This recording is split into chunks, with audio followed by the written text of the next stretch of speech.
Olá, que bom que você está aqui de novo conosco no programa Independente.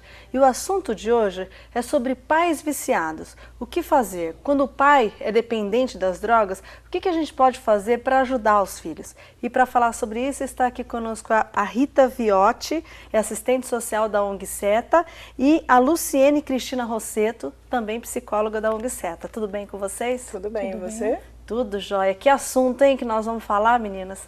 Pais viciados, o que a gente faz? Como que chegam as crianças na ONG Seta, essas crianças que são filhas de pais viciados? Qual que é o estado emocional que elas chegam?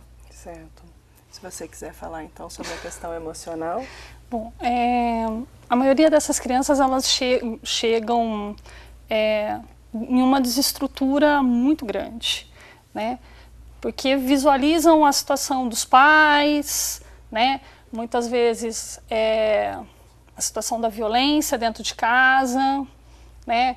Pai que agride a mãe, agride seus filhos, né? São crianças muito carentes, né? Com uma desestrutura de personalidade, às vezes tendendo para a violência, né? São crianças muitas vezes muito agressivas. Luciene, quando você fala criança, você está falando de qual faixa etária? A gente existem alguns relatos, até em literatura, de bebês, né? Os bebês do crack, os bebês filhos de... A gente precisa lembrar também que a dependência química não é só a maconha, a cocaína, o crack, né? O álcool. Mas o álcool, o tabaco, que são substâncias lícitas, né? Também causam algumas desordens para essas crianças, para esses bebês, para esses adolescentes. E lá no Seta em específico, lá na ONG Seta, que faixa etária que vocês atendem? O trabalho que eu e a Rita temos, a Rita ela trabalha já com os adolescentes em liberdade assistida, né? Eu trabalho com um projeto que é um projeto do PAEF, que é dentro da média complexidade na Secretaria de Assistência. Então a gente trabalha com as crianças, né, bebês, até o idoso. Então é uma faixa etária bem grande. A Seta também trabalha com o serviço de convivência e fortalecimento de vínculos, com crianças de 6 a 14 anos, e o intergeracional, que também pega a partir daí até o idoso. E Rita, no seu atendimento específico, como que esses jovens chegam lá, como que é o vínculo com os pais que já sofrem com dependência química? Certo. É uma questão social também, né? Aliás, a dependência química é uma doença e ela é biopsicossocial, econômica e espiritual hoje, né? Então, é algo que a gente precisa ter consciência disso. Primeiro, que é uma doença, e segundo, que ela atinge a todos esses níveis da vida do ser humano. Então ela começa, às vezes, como chega, né, até a nós. Identifica-se uma situação na escola, ou identifica-se uma situação na creche, é feita uma denúncia para o Conselho Tutelar, e o Conselho Tutelar ele solicita para o CREAS, que é esse órgão da assistência social, né, onde é a porta de entrada para as questões de PAEF. E aí eles são direcionados. No caso da LA, da Liberdade Assistida, são adolescentes com ato infracional, que cumpriram ou não uma situação na Fundação Casa, um tempo na Fundação Casa, e que a juíza determina que seja feito um acompanhamento dessa liberdade assistida. Todos, é vago dizer que são todos os dependentes, porém a gente constata que uma boa parte deles faz uso ou estão trabalhando no tráfico. E para fazer uso é fácil, né? Sim, e aí, eles têm muito fácil, né, exato. O produto, né?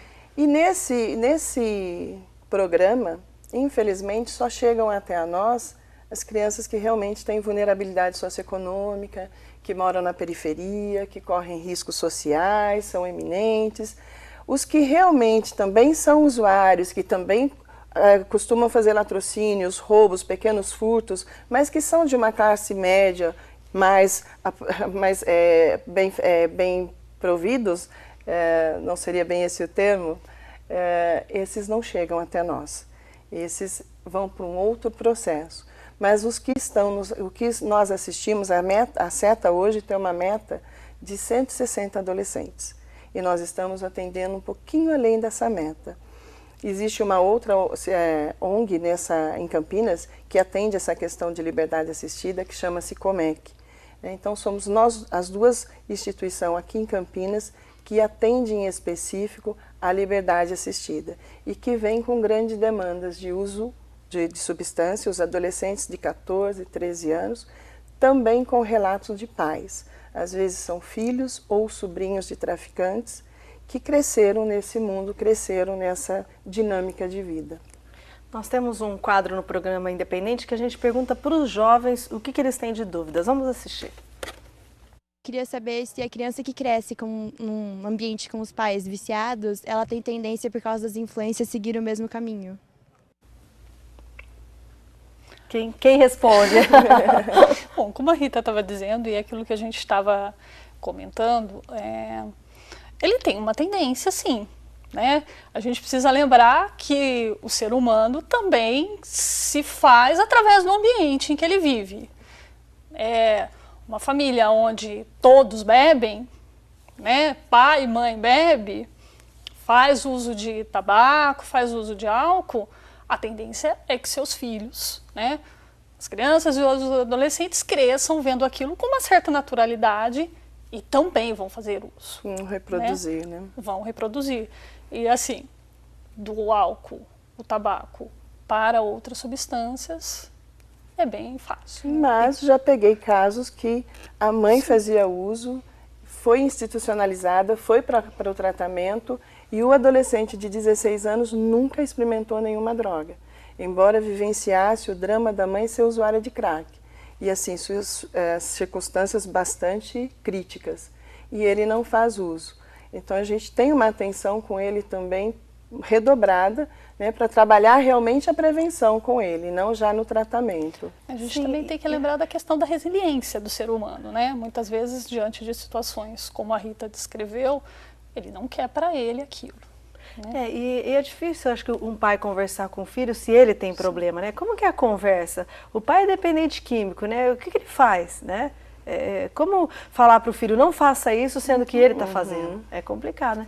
Essa história de que a dependência química é uma doença, eu ouvi isso a minha vida toda, né? A dependência química é uma doença, dependência química é uma doença. E hoje o trabalho que eu desenvolvo de prevenção foi exatamente pensando nessa frase, porque eu acho que a dependência química, antes de ser uma doença, ela é uma escolha, né? Diferente de um câncer, você não escolhe ter câncer. Agora, você consegue falar não para as drogas. Agora, quando é num caso de periferia, em que não tem outra escolha, né? Até você começou a falar, Rita, isso me interessa, eu acho interessante para o pessoal entender. Você disse que o pessoal de baixa renda chega lá no CETA, no Comec, mas isso com certeza acontece com gente de classe alta também. O que vocês acreditam que aconteça quando é classe alta? Eu costumo dizer que é assim, né? Os problemas na classe alta e na média, eles vão aparecer nos consultórios dos pediatras, dos psicólogos, psiquiatras. Dos psiquiatras, vão aparecer no salão de cabeleireiro, porque a gente também precisa lembrar que as mulheres também fazem uso, né? Vão aparecer na manicure, né? Então vão aparecer em outras situações. Eu já tive casos em que a família se recusou ao atendimento enquanto assistência, enquanto política pública, né? Mas fazia o acompanhamento com o psicólogo, com o psiquiatra, né? Então vai acabar aparecendo nessas situações. E tem a questão da exposição da família, né? A própria vergonha, né? Sim, como isso pode acontecer com o meu filho, né? Primeiro a negação, né? Que é um dos estágios, e depois até se conscientizar que realmente ele precisa de ajuda, é um tempo. Existe um dado estatístico que é de 2 a 4 anos para que isso de fato aconteça. Até a pessoa se conscientizar e falar, não, realmente meu filho é um dependente químico, meu marido, minha esposa, e ele precisa dessa ajuda. Então leva também muito em consideração. Quando eu tenho um poder aquisitivo melhor, eu posso pagar o atendimento, né? Então eu vou buscar, não que isso seja errado. Eu acho, não é nem julgando de forma alguma. Eu acho que o acesso a esse tratamento ele deveria ser muito fácil para todos, né? Mas hoje a gente sabe que hoje quem tem uma condição mais favorável financeiramente, ela acessa melhores serviços. Isso é a nossa realidade. E aí quem não tem essa condição, né, ela vai por um outro caminho, mas primeiro ela passa por todo um julgamento para depois chegar num programa e chegar onde ela realmente se deve ser tratada. Então, às vezes, ela até vai parar na Fundação Casa, pela questão do uso ali de uma substância ou de ter pego uma substância. Então, é algo que a gente constata. Não é algo que eu estou dizendo ou que a equipe aqui vai falar. É algo que se constata no dia a dia do trabalho. Tem tanta história, né, gente? Sim. Quando a gente fala desses meninos que estão geralmente em situação de rua e que sofrem porque os pais também fazem uso de drogas, a gente se pergunta, né? Uma história ruim atrás da outra, né? Quando que para isso? Qual que era a outra escolha que a pessoa tinha, né? É complicado. A gente vai para um rápido intervalo e daqui a pouquinho voltamos com o programa Independente.